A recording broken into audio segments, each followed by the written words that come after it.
السلام عليكم ورحمة الله وبركاته. معكم محمد في فيديو غزون كده. اللهم صل وسلم وبارك على سيدنا محمد وعلى اله وصحبه اجمعين.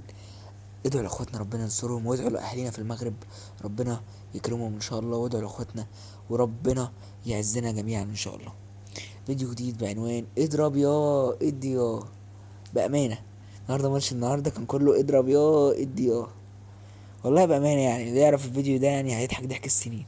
ده كان عنوان الماتش بتاعنا النهارده. تمام. ماتش صعب جدا، زمالك كما توقعنا ان هو النهارده هيضيع نقاط مهمة جدا قدام فريق صعب، فريق غزل المحلة. ربنا يسترها.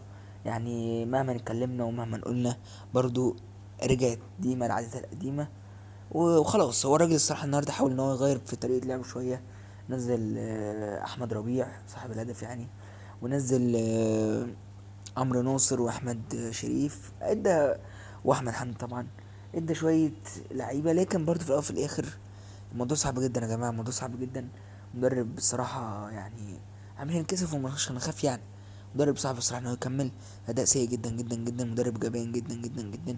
مفيش تغيير في اي حاجه. لسه خسران ماتش الاهلي ما عملتش اي تغيير في اي خطه. النهارده نزلت شيكو بنزا، نزلت سيف الجزيري. طب يا جماعه الناس دي كانت متجمده على الدكه ليه؟ ما حدش يتكلم مع الراجل ده وقال ان الناس دي تلعب.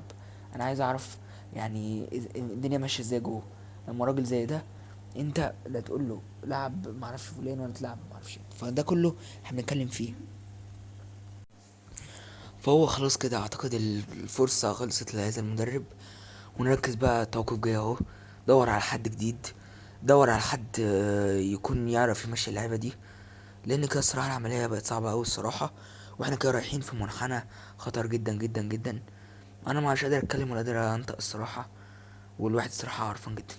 ادعوا لاخواتنا ربنا ينصرهم، وادعوا لاهلنا في المغرب وربنا يسهل ان شاء الله. اللهم صل وسلم وبارك على سيدنا محمد وعلى اله وصحبه اجمعين، وان شاء الله اللي جاي خير. السلام عليكم.